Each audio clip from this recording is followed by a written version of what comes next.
Hi friends, எல்லோரும் எப்படி இருக்கீங்க? இந்த வீடியோ வந்து பார்த்திங்கன்னா தேர்ஸ்டே அன்னைக்கு எடுத்தது, அதாவது நேற்று எடுத்த வீடியோ தான். நம்ம சேனலில் லாங் வீடியோ போஸ்ட் பண்ணி ரொம்ப நாள் ஆச்சு, சரி எடுக்கலாமே அப்படின்னு சொல்லிட்டு நேற்று ஆஃப்டர்நூன் பாப்பாவை ஸ்கூல்லேருந்து கூட்டிகிட்டு வந்ததுக்கப்புறம் தம்பியுமே வந்து பார்த்திங்கன்னா எழுந்திரிச்சிட்டான். ஒரு 3 o'clock மேலே தான் நான் வீடியோவே எடுக்க ஸ்டார்ட் பண்ணேன். பாப்பா அப்போ தான் சாப்பிட்றேன்னு சொல்லி சாப்பிட்டு இருந்தேன். பாப்பாவுக்கு ஊட்டி விடுற கேப்பில் அப்படியே தம்பிக்குமே வந்து ஊட்டி விட்டுட்டு இருந்தேன். தம்பிக்கு வந்து பார்த்திங்கன்னா இந்த மாதிரி காரமான சாப்பாடு எதுவுமே சாப்பிடவே மாட்டான். ரசத்தோடெல்லாம் கொடுத்தோம் அப்படின்னா கண்டிப்பாக சாப்பிடவே மாட்டான். எப்பயாவது ரொம்ப ஃபோர்ஸ் பண்ணி தான் கொடுக்கணும். அதே நேரத்தில் அவனுக்கு பசியாக இருந்துச்சு அப்படின்னா கண்டிப்பாக சாப்பிட்டுப்பான், கொஞ்சமாவது சாப்பிட்டுப்பான். இல்லை அப்படின்னா சுத்தமாக சாப்பிட மாட்டான். சாப்பிட்றது அவளுக்கு ரொம்ப கஷ்டமான ஒரு வேலை தம்பிக்கு. வீட்டில் எல்லாருமே ஏன் பையன் இப்படி இழைச்சி போயிட்டான்னு கேட்குறாங்க. ஏன்னா அவன் வந்து சாப்பிடவே மாட்டேங்கிறான். நானும் எவ்வளவோ கொடுத்து பார்த்துட்டேன், சுத்தமாக அது ஒன்று மட்டும் என்னால் முடியறதே இல்லை. கஷ்டப்பட்டு அந்த அன்றைக்குமே 2 பேர்த்துக்குமே சாப்பாடு ஊட்டிட்டு சரி 2 பேர்த்தையுமே தூங்க வச்சிடலாம் அப்படின்னு சொல்லிட்டு 3:30 4 o'clock பக்கமாக 2 பேர்த்தையுமே தூங்க வைக்கிறக்காக கூட்டிகிட்டு போயிட்டேன். பாப்பாவாவது பார்த்திங்கன்னா அன்றைக்கி தூங்கினா, தம்பி வந்து பார்த்திங்கன்னா தூங்கவே இல்லை, அப்போவே எந்திரிச்சிட்டான். ஏன்னா அவன் மத்தியானம் வந்து 12 o'clock படுத்தான் அப்படின்னா ஒரு 2 o'clock எந்திரிச்சிருவான். அதனால் திருப்பி படுக்க வச்சதுமே படுக்க மாட்டேன்னு சொல்லிட்டான். சரி பாப்பா மட்டும் தூங்கட்டும்னு சொல்லி பாப்பாவை தூங்க வச்சுட்டு தம்பிக்கு டிவி போட்டு கொடுத்துட்டு நான் இந்த ஏரியாவில் க்ளீன் பண்ணலாம் அப்படின்னு சொல்லிட்டு வந்துட்டேன். இந்த ஏரியா வந்து பார்த்திங்கன்னா ஹஸ்பண்ட் வந்து லாஸ்ட் வீக் மேலாப்பில் மட்டும் க்ளீன் பண்ணி விட்டுருந்தாங்க. நம்ம வந்து தண்ணி ஊற்றுறப்ப மண் கீழே இதாகிறது. அதுக்கப்புறம் இந்த புறா வந்து பார்த்திங்கன்னா நிறைய பறச்சு விட்டுருது. சரி அது எல்லாமே க்ளீன் பண்ணிடலாம், ரொம்ப நாள் ஆச்சு இந்த பால்கனி க்ளீன் பண்ணியே அப்படின்னு சொல்லிட்டு அந்த வேலை தான் வந்து பார்த்துட்டு இருந்தேன். இந்த இத்திலியோட பால்கனிலையுமே வந்து பார்த்திங்கன்னா எனக்கு ரோஸ் எல்லாம் வைக்கிறதுக்கு ரொம்ப பிடிக்கும். அழகழகாக வச்சுருப்பேன். ஆனால் சரி அதனால் க்ளீன் பண்ணி வச்சோம்னா தான் நீட்டாக இருக்கும் பார்க்குறதுக்கு அப்படின்னு சொல்லிட்டு கையோடு அந்த வேலையில் இறங்கியாச்சு. இந்த இட்லி பூலாம் வந்து பார்த்திங்கன்னா போத்தீஸில் வாங்கிட்டு இருந்தது, அதுவுமே வந்து நல்லா தலைஞ்சிருச்சு. நிறைய மொக்கெல்லாம் விட்டு இருந்துச்சு, அது எல்லாமே பார்த்துட்டு இருந்தேன். அதுக்கப்புறம் நாங்கள் வயநாடு போயிட்டு அந்த துளுக்குமலையெல்லாம் எடுத்துகிட்டு வந்திருந்தோம், அதுவுமே வந்து நல்லா வந்துருந்துச்சு. சரி ஃபுல்லாக நீட்டாக க்ளீன் பண்ணிட்டு எல்லாமே ஓர்சல் பண்ணி வச்சிடலாம், தண்ணியுமே ஊற்றி விட்டுடலாம் அப்படின்னு சொல்லிட்டு அந்த வேலை தான் வந்து பார்த்திங்கன்னா பார்த்துட்டு இருந்தேன். ஏன்னா எனக்கு இந்த வேலை பார்க்குறதுக்குள்ளே போதும்னு ஆயிடுச்சு. இதுலேயுமே வந்து பார்த்திங்கன்னா புறா வந்து படுக்கிறதுக்கு எல்லாம் செட்டெல்லாம் பண்ணி கூடெல்லாம் கட்டி வச்சிருந்துச்சு. நான் அதெல்லாமே களைச்சி விட்டுட்டு நீங்கள் படுக்காது அப்படின்னு சொல்லிட்டு ஃபுல்லாகவே ஓர்சல் பண்ணி விட்டுட்டேன். கத்திரி செடியெல்லாம் வந்து பார்த்திங்கன்னா கொஞ்சம் நல்லாவே வாடிடுச்சு. ஏன்னா கருகாப்பில் தலை துளுக்குமலையெல்லாம் சூப்பராக தலைஞ்சு வந்துருச்சு. மழை வந்து பார்த்திங்கன்னா அப்பப்போ பேஞ்சிட்ருக்கு அப்படிங்கிறனால அந்த ஈரமெல்லாம் அப்படியே இருக்குது. ஆனால் நம்ம தண்ணி ஊற்றலினாலும் பெருசாக எந்த ஒரு பாதிப்புமே செடிக்கு வந்து வரல. அப்படியே கஷ்டப்பட்டு ஃபுல்லாகவே வந்து பார்த்திங்கன்னா க்ளீன் பண்ணி விட்டாச்சு. ஏன்னா எனக்கு இதுக்கு வந்து பார்த்திங்கன்னா ஒரு 1/2 மணி நேரத்துக்கு மேலேயே டைம் எடுத்துருச்சு இதெல்லாம் ஃபுல்லாக க்ளீன் பண்ணி முடிக்கிறதுக்கு. ஏன்னா மண் வந்து பார்த்திங்கன்னா கீழே நல்லா அப்பி இருந்துச்சு, அதெல்லாம் ஃபுல்லாக கஷ்டப்பட்டு ஈக்குமார் வச்சு ஃபுல்லாக இது பண்ணி விட்டுட்டு இருந்தேன். கத்திரி செடி ஏதாவது காய் இருக்கல பிடிங்கி வீசிடலாமா அப்படின்னு சொல்லி பார்த்தேன். கொஞ்சம் பிஞ்சு இருக்கிற மாதிரி இருந்துச்சு. சரி ஓகே இருக்கட்டும், அதுக்கப்புறம் தூக்கி போட்டுக்கலாம் அப்படின்னு சொல்லிட்டு அதையுமே எடுத்து ஓர்ஸ்லாம் வச்சாச்சு. ஃபைனலாக நான் க்ளீன் பண்ணதுக்கப்புறம் பாருங்கள் எப்படி இருக்குது அப்படின்னு சொல்லிட்டு. ஏன்னா இந்த மழை காலத்தில் மட்டும் வந்து பார்த்திங்கன்னா இந்த இடத்துல ஒரு புழு வந்து வந்துடுது. அது எதுக்காக வருது எங்கேருந்து வருதுன்னே தெரியல. ஏன்னா நார்மலாக வந்து பார்த்திங்கன்னா மண்புழு விட இந்த புழு வந்து கொஞ்சம் இது ஒரு மாதிரி இருக்கும். அது வந்து வீட்டுக்குள்ளே வரைக்கும் வந்துடும் இந்த புழு. எனக்கு அது ஒன்று தான் பிரச்சனை. அதனால் அப்போதைக்கப்போ க்ளீன் பண்ணி விட்டுருவேன். எங்கே ஈரமாக இருக்குது அந்த ஈரம் வந்து காயம் ஏதாவது ஒரு இடம் இருக்கும் பார்த்திங்களா, அந்த இடத்துல வந்து அந்த புழு கண்டிப்பாக இருக்கும். நான் அப்படி தான் இந்த டப்பா கடையிலலாம் பார்த்தேன். என்னோட எந்த ஒரு டப்பா கடையிலையுமே அந்த புழு இல்லை. சரி இல்லாத வரைக்கும் சந்தோஷம் அப்படின்னு சொல்லிட்டு இருக்கிற அந்த செடி மட்டும் ஓர்சல் பண்ணிவிட்டு அப்படியே இந்த மணி பிளான்ட்டு செவந்தி பூலாம் வந்து நீட்டாக அரேஞ்ச் பண்ணி வச்சிடலாம். காஞ்ச இலையெல்லாம் பிச்சு போட்டுட்டு மணி பிளான்ட் வந்து பார்த்திங்கன்னா சூப்பராக தலைஞ்சு போயிடுச்சுன்னா எனக்கு வைக்கிறதுக்கு வந்து கரெக்டான ஸ்பேஸ் இல்லை, அதனால் அங்கே வச்சுருக்கேன். பாருங்கள் இந்த ஒரு க்ரோ பேக் இங்கே நிறைஞ்சு அதை எடுத்து பார்த்தா அடியில் இத்தனை புழு இருக்குது. ஏன்னா ஹஸ்பண்ட் சொன்னாங்க இதில் வந்து ஒரு பூச்சி இருக்குமா, அது வந்து அந்த பூச்சி பறந்து போயிடுமா, அந்த ஓடுதெல்லாம் வந்து பார்த்திங்கன்னா செடிக்கு வந்து ஓர மாதிரி இருக்குமா. அதனால் அதை எடுத்து அக்கட்டுக்கு இது போட்டே அப்படின்னு கேட்டாங்க. இல்லை நீங்கள் அந்த மக்கறதுக்கு வச்சுருக்கீங்களா, அதுக்குள்ளே தான் போட்டு வச்சுருக்கேன் அப்படின்னு சொல்லிட்டு ஃபுல்லாகவே வந்து பார்த்திங்கன்னா நீட்டாக க்ளீன் பண்ணி விட்டாச்சு. க்ளீன் பண்ணதுக்கப்புறம் எப்படி இருக்குதுன்னு சொல்லுங்கள். ஃபுல்லாக ஃபைனலாக நீட்டாக க்ளீன் பண்ணி முடிச்சுட்டு அப்படியே கையோட செடிக்குமே தண்ணி ஊற்றி விட்டுடலாம் அப்படின்னு சொல்லிட்டு அதுவுமே பண்ணிட்டேன். தண்ணி ஊற்றுனதுக்கப்புறம் தான் பார்த்திங்கன்னா செடி எல்லாமே கொஞ்சம் ஓரளவுக்கு பார்க்குற மாதிரி இருந்துச்சு. மல்லிகைப்பூ செடி எல்லாமே வந்து ஊர்லேருந்து கொண்டு வந்து வச்சு தான் நல்லா தலை நிறைஞ்சு பார்க்குறதுக்கே. இந்த சைட் பால்கனி நின்று பார்த்தோம்னா அவ்வளோ ரிலாக்ஸாக இருக்கும் எனக்கு ரொம்பவே. எப்போவுமே ஒரு அழகாக ரோஸ் எல்லாம் பூத்துருந்துச்சு. அது அந்த வேலையை முடிச்சுட்டு வந்து பார்த்தா இங்கே ட்ரெஸ் எடுக்கிற வேலை இருந்துச்சு. இந்த ட்ரெஸ் எல்லாமே எடுத்ததுக்கப்புறமா மிஷினில் போட்டிருக்கு, அதை எடுத்து காய போடணும் அப்படின்னு சொல்லிட்டு அந்த வேலை தான் பார்த்துட்டு இருந்தேன். ஏன்னா ஊருக்கு போகிறதுக்கு முன்னாடி இந்த மாதிரி வேலைகள் எல்லாமே முடிச்சிட்டோம் அப்படின்னா நமக்கு கொஞ்சம் ஃப்ரீயாக இருக்கும். வந்து பார்த்திங்கன்னா எப்போவுமே வந்து ஊருக்கு போகிறதுக்கு முன்னாடி இருக்கிறது எல்லாத்தையுமே துவைச்சி போட்டுட்டு இருக்க எல்லாத்தையுமே க்ளீன் பண்ணி வச்சுட்டு தான் போவேன். அதே மாதிரி அந்த அன்றைக்குமே வந்து பார்த்திங்கன்னா ஃபுல்லாகவே எடுத்து போட்டு எல்லாமே க்ளீன் பண்ணிகிட்டு இருந்தேன். காய போட்டிருக்கிறது ஏன்னா 2 நாளாக வந்து பார்த்திங்கன்னா பெருசாக வெயில் எதுவுமே இல்லை, ரொம்பவே வந்து நிழலாக தான் இருக்குது. கொஞ்சம் விறுவிறுப்பாகவே இருந்தனால ஓரளவுக்கு தான் காஞ்சிருக்கு. சரி ஓகே பரவாயில்ல, நீங்கள் வேறு என்ன பண்ண முடியும் அப்படின்னு சொல்லிட்டு எல்லாமே எடுத்து வச்சாச்சு. அப்படி அம்மா வந்து கூப்பிட்டுருந்தாங்க, அம்மா கிட்டே பேசிகிட்டே தான் நான் வந்து இந்த வேலையை எல்லாமே பார்த்துட்டு இருந்தேன். எப்போவுமே அம்மா கிட்டே பேசுகிறப்ப இந்த மாதிரி வேலைகள் வந்து பார்த்திங்கன்னா பார்ப்பேன். ஒன்றா அம்மா கிட்டே இல்லைன்னா அக்காங்க கிட்டே வந்து ஃபோன் பேசிகிட்டே தான் வந்து இந்த மாதிரி வேலையை பார்ப்பேன். இல்லைன்னா தனியாக வேலை செஞ்சோம் அப்படின்னா ரொம்பவே போர் அடிக்கும்.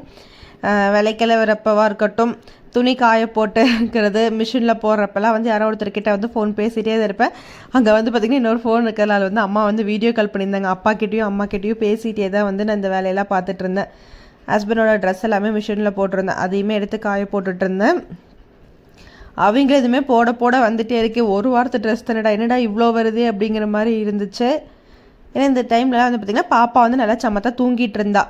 தம்பி மட்டும்தான் எந்திரிச்சுக்கொண்டு டிவி பார்த்துட்டு இருந்தா. அவர் வந்து டிவி ஆஃப் பண்ணோம் அப்படின்னா நம்மளே ரொம்ப டிஸ்டர்ப் பண்ணுவார் அப்படின்னு சொல்லிட்டு அம்மா கிட்டே பேசிவிட்டு தம்பிக்கு டிவி போட்டு கொடுத்துட்டு நான் இந்த வேலையை பார்த்துட்ருக்கேன்.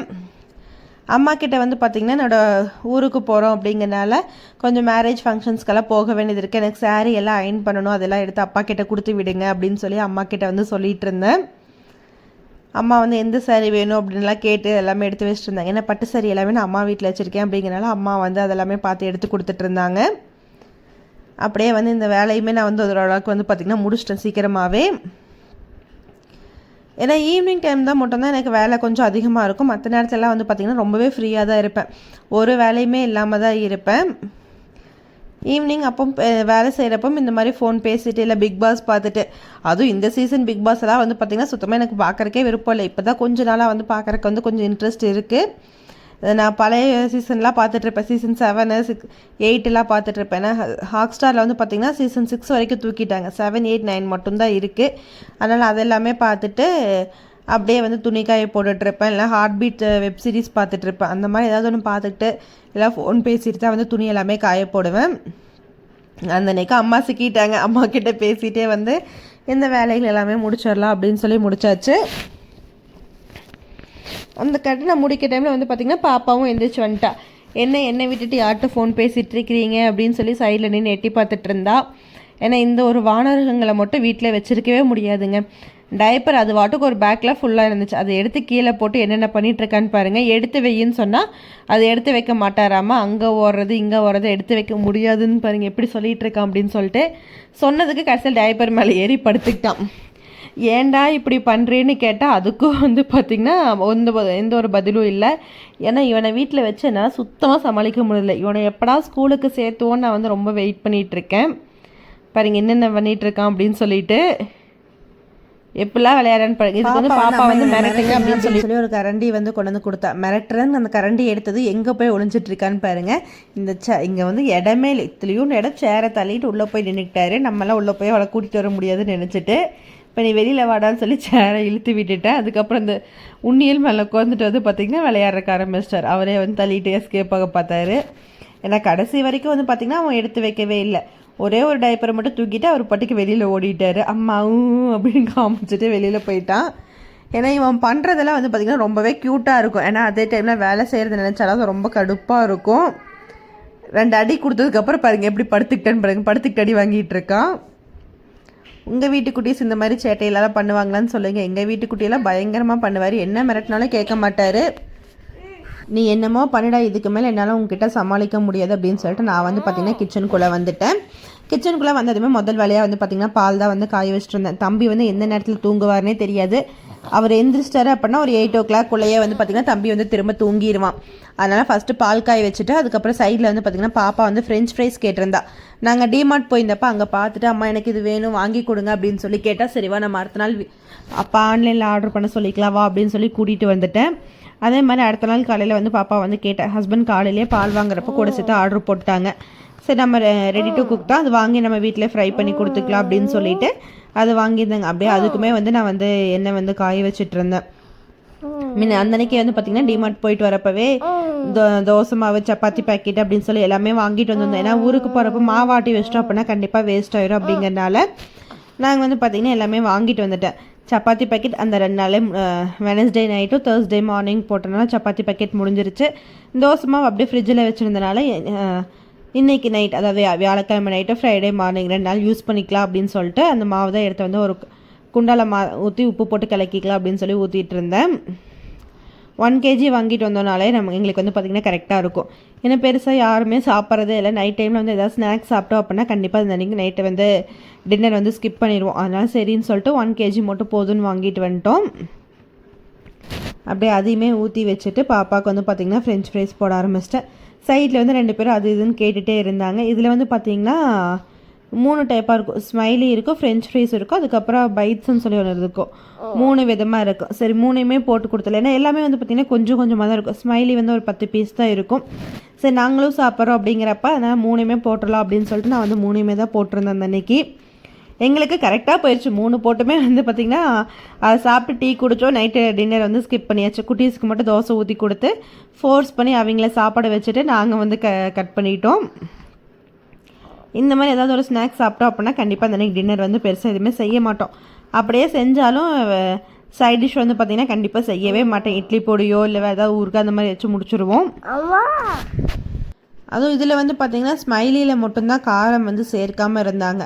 மற்ற 2லேயுமே வந்து கொஞ்சம் காரம் வந்து சேர்த்துருந்தாங்க. ஏன்னா குட்டீஸ் வந்து பாப்பாலாம் கம்முன்னு சாப்பிட்டு அதிசயமாக, அதே நம்ம வீட்டில் அந்த மாதிரி செஞ்சு கொடுத்தோம் அப்படின்னா வாழ்னு கற்றுவாங்க. ஏன்னா கடையில் இன்னொன்று கம்முன்னு சாப்பிட்டாங்க.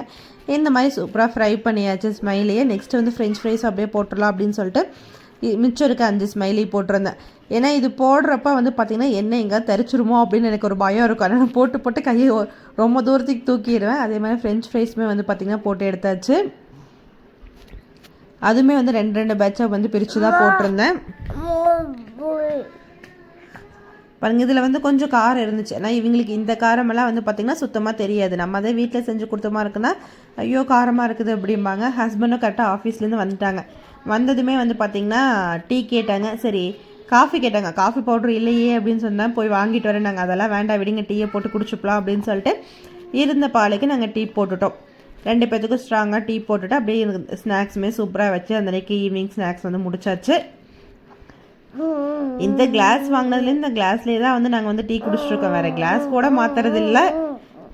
இந்த கிளாஸ் முன்னாடியே வச்சு இதுலேயே தான் டீ குடிச்சிட்ருக்கேன். ஏன்னா இதில் டீ குடிக்கிறப்போ அவ்வளோ ஒரு இதாக இருக்குது. டீ குடித்த ஃபீலே வந்து பார்த்திங்கன்னா அப்போ தான் வருது. அதனால் சூப்பராக ஸ்நாக்ஸ் கூட வச்சு டீயும் சாப்பிட்டு ஈவினிங் எங்களுக்கு வந்து முடிச்சாச்சு. அடுத்து இதில் மெயின் விஷயம் என்னென்னு பார்த்திங்கன்னா ஊருக்கு போகிறதுக்கான திங்ஸ் எல்லாமே பேக் பண்ணுறது. இதுதான் இருக்கிறதுலே எனக்கு ரொம்பவே பெரிய விஷயம். இது பேக் பண்ணுறப்ப நான் குட்டீஸ் எல்லாத்தையுமே வெளியில் விட்டுட்டு டோர் லாக் பண்ணிட்டு தான் வந்து பேக் பண்ணிகிட்டு இருந்தேன். தம்பிக்கு வந்து தான் மெயினாக எடுக்க வேண்டியது இருக்குது. பாப்பாவுக்கு வந்து பார்த்திங்கன்னா எடுத்துகிட்டு 2 பெரிய ட்ரெஸ் மட்டும் எடுத்து வச்சுட்டேன். தம்பிக்கு மட்டும் வந்து பார்த்திங்கன்னா என்ன எடுத்து வைக்கிறது அப்படின்னு சொல்லி யோசிச்சுட்டு இருந்தேன். நான் அம்மா வீட்டில் ட்ரெஸ் இருக்குது. பாப்பாவுக்கு தம்பிக்குமே அங்கே மாமியார் வீட்லேயும் இருக்குது, அம்மா வீட்லேயும் இருக்குது. ஏன்னா எந்த ட்ரெஸ் போட்டு விடுறதுன்னு தெரில. அப்பா தீபாவளிக்கு எடுத்த ஜீனும் ஒயிட் ஷர்ட்டும் அக்கா பையனுக்கும் இவனுக்கும் ஒரே மாதிரி எடுத்தாங்க. அது போட்டு விடல அப்படின்னு பிளான் பண்ணியிருந்தோம். பாப்பாங்களுக்குமே வந்து பார்த்திங்கன்னா மத்தியானம் ஒரு ஃபங்க்ஷன், சண்டே மத்தியானம் போகிற ஃபங்க்ஷனுக்கு 3 பேத்துக்கு ஒரே மாதிரி ட்ரெஸ் போடலாம் அப்படின்னு சொல்லி பேசி வச்சுருந்தோம். அதனால் வந்து எந்த நேரத்தில் எந்த ட்ரெஸ் போடலாம் அப்படின்னு சொல்லிட்டு ஒவ்வொன்றுமே பார்த்து யோசித்து அதுக்கேற்ற மாதிரி நான் வந்து பார்த்திங்கன்னா எடுத்து வச்சுட்டு இருந்தேன். இது யோசிக்கிறப்ப ஃபேன் போடாமல் உள்ளே உட்காரவே முடியல, அந்தளவுக்கு உப்சமாக இருந்துச்சு. ஏன்னா வெளியில் வந்தால் பயங்கர குளிராக இருக்குது. சரி ஓகே எல்லாத்தையுமே எடுத்து வச்சிடலாம் அப்படின்னு சொல்லிட்டு தம்பிக்குமே வந்து பார்த்திங்கன்னா ஒரு 3 செட்டு ட்ரெஸ்ஸு, பாப்பாக்கோ அப்படின்னு சொல்லிட்டு எல்லாமே எடுத்து வச்சுட்டு இருந்தேன். இதில் எனக்குமே வந்து பார்த்திங்கன்னா என்னோடக்கு இந்த சாரீ மெயினாக இந்த சாரீ எனக்கு எப்படி இருக்குதுன்னு சொல்லுங்கள். இது வந்து மென்மை ஃபேப்ரிக்ஸில் தான் வந்து வாங்கியிருந்தேன். எனக்கு இந்த கலர் ரொம்பவே பிடிச்சிருந்துச்சி. இவங்க இந்த சாரீ போஸ்ட் பண்ணதுலேருந்து வாங்கணும்னு நினச்சிட்டு இருந்தேன். ஏன்னா இப்போ தான் சான்ஸ் கிடச்சி வாங்கி ஸ்டிச் பண்ணி வச்சுருக்கேன். சரி இதை வியர் பண்ணிக்கலாம் அப்படின்னு சொல்லிட்டு அதையுமே அப்படியே வந்து பார்த்திங்கன்னா எடுத்து வச்சாச்சு. அதுக்கப்புறம் பாப்பாவுக்குமே ஒரு சில ட்ரெஸ் எடுக்க வேண்டியது இருக்குது. அப்புறம் இந்த சாரீ வந்து பார்த்திங்கன்னா சாரீ வந்து ஃப்ளீட்ஸ் எடுக்க கொடுத்துட்டு நான் ப்ளவுஸ் மட்டும் தான் இருந்துச்சு. அதுவுமே போட்டு பார்த்துட்டு இருந்தேன் கரெக்டாக இருக்கா அப்படின்னு சொல்லி செக் பண்ணி பார்த்துட்டு எடுத்துக்கலாம் அப்படின்னு சொல்லி அதுவுமே போட்டு பார்த்துட்டு இருந்தேன். அதுவுமே கரெக்டாக இருந்துச்சு. சரி ஓகே அப்படின்னு சொல்லிட்டு அதையுமே எடுத்து வச்சுருந்தேன். ஏன்னா ஃபைனலாக அது எடுத்துகிட்டு போவேனா அப்படிங்கிறது எனக்கு தெரியல. ஏன்னா எடுத்து மட்டும் வச்சிடலான்னு சொல்லி எடுத்து வச்சுட்டு பாப்பாவுக்கும் இந்த ட்ரெஸ் வந்து ஒரு ஃபங்க்ஷன் போட்டுக்கலாம் அப்படின்னு சொல்லிட்டு. ஏன்னா சண்டே வந்து பார்த்திங்கன்னா கிட்டத்தட்ட நாங்கள் ஒரு 3 ஃபங்க்ஷன் அட்டன் பண்ண வேண்டியது இருக்குது. 3க்கும் ஏற்ற மாதிரி ட்ரெஸ் வேணும் அப்படின்னு சொல்லி பார்த்து எடுத்து வச்சுட்டு இருந்தோம். இதில் இருக்கிறதே பெரிய விஷயம் என்னென்னு பார்த்தீங்கன்னா, இந்த பெரிய ட்ரெஸ் ஒன்று இருக்குது பார்த்திங்கன்னா, அது பாப்பாவோட பர்த்டே ட்ரெஸ். அவள் வந்து எனக்கு இந்த ட்ரெஸ் ஏதாவது ஒரு ஃபங்க்ஷனுக்கு நான் போட்டே ஆகணும், எனக்கு இந்த ட்ரெஸ்ஸை எடுத்துகிட்டு வாங்க அப்படின்னு சொல்லி சொன்னான். அம்மா ஊருக்கு எடுத்துகிட்டு போகலாம் அப்படின்னா. ஏன்னா இந்த ஒரு ட்ரெஸ் வச்சாலே ட்ராலி வந்து பார்த்திங்கன்னா ஆஃப் ட்ராலி வந்து க்ளோஸ் ஆயிரும். அந்த மாதிரி தான் இருக்குது. ரொம்ப பொசுன்னு இருந்துச்சு. சரி ஓகே அப்படின்னு சொல்லிட்டு அதை அப்படியே வந்து வச்சு க்ளோஸ் பண்ணிட்டேன். ஃபைனலாக ஊருக்கு கொண்டு போக வேண்டியது எல்லாத்தையுமே வந்து பார்த்திங்கன்னா பேக் பண்ணியாச்சு. தம்பிக்கு வந்து ஒரு 4 செட்டு எடுத்தால் சரி 3 செட்டு மட்டும் போதும் அப்படின்னு சொல்லிட்டு மற்ற ரிமைனிங் இருக்க அந்த ஒரு செட்டு ஹேங்கர் எல்லாமே கையோடு எடுத்து வச்சிடலாம் அப்படின்னு சொல்லிட்டு அதையுமே வந்து கையோடு எடுத்து வச்சுட்டேன். இந்த ஒரு பெட்டி ஃபுல்லாக வந்து பார்த்திங்கன்னா எங்களுக்கு தேவையான ட்ரெஸ்ஸஸ் எல்லாமே எடுத்து வச்சாச்சு. இதில் வந்து பார்த்திங்கன்னா மெயின் இன்னொரு விஷயம் என்னென்னா, நாங்கள் லாஸ்ட் டைம் டிமார்ட் விஷால் மார்ட்லாம் போய் வாங்கிட்டு வந்த ட்ரெஸ் எல்லாமே வந்து பார்த்திங்கன்னா எடுத்து உள்ளே வைக்காமையே இருந்தேன். சரி கையோடு அதையுமே எடுத்து மடித்து உள்ளே வச்சிடலாம் அப்படின்னு சொல்லிட்டு அதையுமே எடுத்து மடித்து வச்சுட்டு இருந்தேன். தம்பிக்கு வந்து பார்த்திங்கன்னா இந்த ஒரு பேண்ட் ஷர்ட்டு ட்ரௌசரும் ஷர்ட்டும் இது எனக்கு ரொம்ப பிடிச்சிருந்துச்சி பார்த்ததுமே. சரி ஓகே இதையுமே அவனுக்கு வாங்கிடலாம் அப்படின்னு சொல்லிட்டு தம்பிக்கு இந்த ஒரு செட் மட்டும் வாங்கியிருந்தேன். வேறு எப்போயாச்சும் போட்டு விட்டுக்கலாம் அப்படின்னு சொல்லிட்டு நான் அந்த கலர் நல்லா இருந்துச்சு, அதனால் அதை வாங்கிட்டேன். அப்புறம் பாப்பாவுக்கும் வந்து பார்த்திங்கன்னா இந்த ஜீன் டாப்பு, அவங்களே வந்து ஒரு பேண்ட் வேறு எடுத்திருந்தாங்க, ஒரு பிங்க் கலர் பேண்ட். அவங்க எதுக்காக அதை எடுத்தாங்கன்னு தெரியல, அது ஒன்று எடுத்திருந்தாங்க. சரி ஓகே வாங்கிக்கோ அப்படின்னு சொல்லிட்டு அதையுமே வாங்கி வச்சுருந்தோம். அப்புறம் எனக்கு வந்து பார்த்திங்கன்னா 2 ஜீனு டாப்பு டிஷர்ட்டுன்னு சொல்லி எல்லாமே எடுத்திருந்தேன். அதையுமே வந்து போட்டு பார்த்து சைஸ் எல்லாம் கரெக்டாக இருக்கான்னு செக் பண்ணிவிட்டு, ஏன்னா எடுத்து மட்டும் உள்ளே வைக்கிறதுக்கு ரொம்பவே ஒரு சோம்பேறித்தனம். சரி இன்னைக்கு கையோடு அதையுமே எடுத்து உள்ளே வச்சிடலாம் அப்படின்னு சொல்லிட்டு அதையுமே எடுத்து உள்ளே வச்சாச்சு.